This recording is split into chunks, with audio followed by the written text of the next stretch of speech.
Today I want to talk to you about dying, death. It's coming to us all. And that's one aspect of tree work that is very real and present in almost all situations. It's dangerous work, and you can get killed really easily. One little mistake.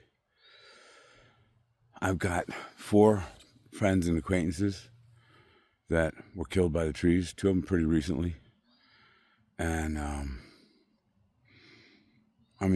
these 2 are spectacular human beings, really, really awesome guys, man, phenomenal.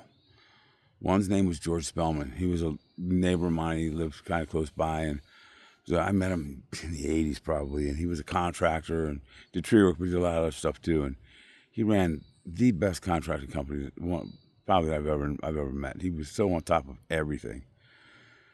And, he just got caught up with either a bad undercut or, a bad back cut or, tree spun on vines or something. But he went left. He should have gone right, and he just never went home to his family. And the other one's name is Jed Waldron. I didn't know Jed personally, but I knew him online. And man, I love this guy.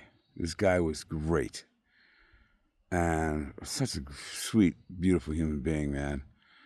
And he just got hit by a widowmaker. He was like cutting a tree down that another maple had fallen into some spruce trees, and started cutting, and a loose dead piece of wood up in the maple that broke off when it was but just hanging there.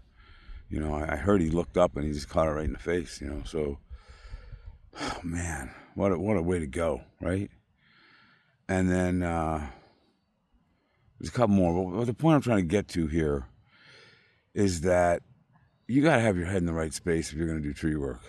If you're all full of ego and you think you're some big bad tree killer and you're the tough guy and you're going to live forever, you're really setting yourself up. If you're full of ego and resentment and you're trying to get over on people, you're not keeping your karma clean, you're setting yourself up for some big trouble. Personally, I'm only here by the grace of God. I should have been dead many times. Not mostly from the tree work. Probably 2 from tree work, but a lot other times. Fell asleep behind the wheel of vehicles at highway speed twice and walked away without a scratch on me in the car both times, So lots of other stuff like that. But the point is,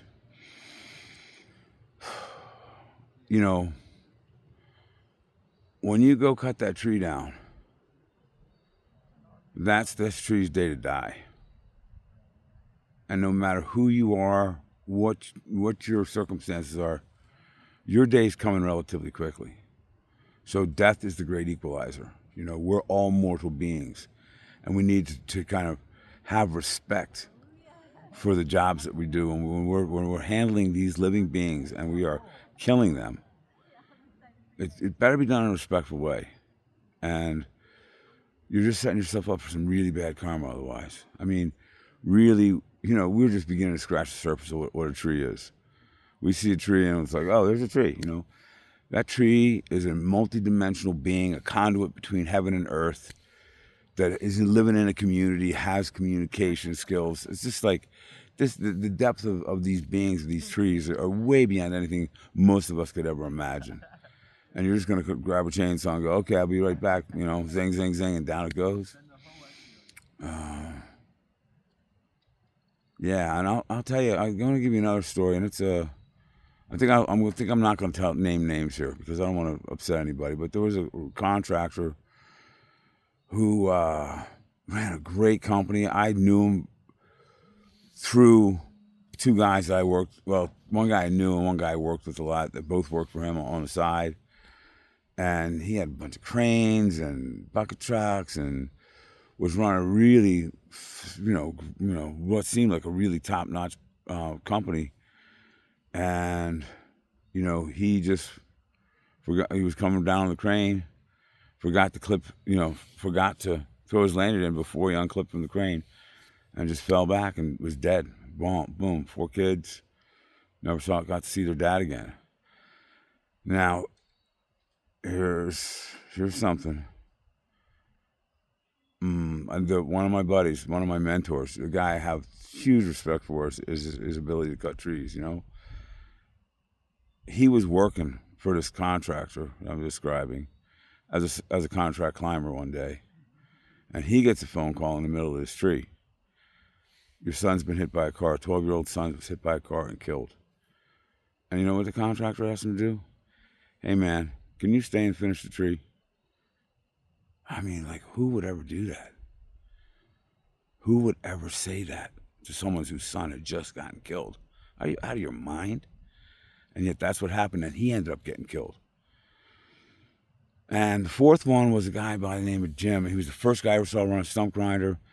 He was sweet as could be, just the nicest guy. Always had a smile on his face, and he was running a crane. I think he was running a crane, and a piece came down. And it was like he wasn't like it was an outdoor crane, He was standing there at the back of the bed, and bam. So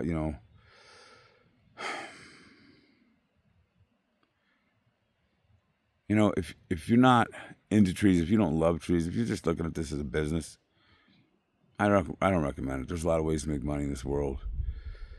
And if you can't recognize that, there's a sacredness to working on trees. There's a sacredness. You're working with beings of the earth.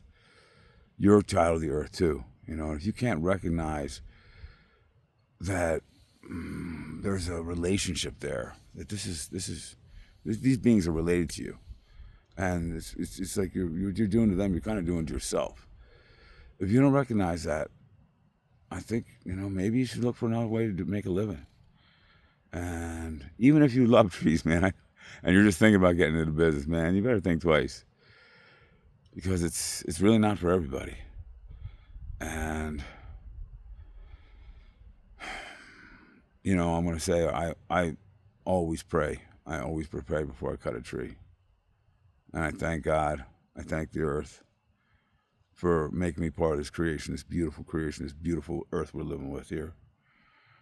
And I touch the tree, or maybe I touch the grandmother tree in the area, but I touch a tree, and I commune with the tree. I feel the tree, and I thank the tree. And I ask for forgiveness for the tree. For, this is your day, my day's coming soon. Forgive me for this. This is how I make a living. This is how I take care of my friends, my family. And I pray that it all can be done in a good and safe way. And I learned kind of the hard way when I was younger. Like, if I forgot to pray, man, I had guys on the crew say, hey, man, what's going on here today, man? Did you forget to pray? I'm like, oh, my God, I forgot to pray. They could feel the difference in the energy. So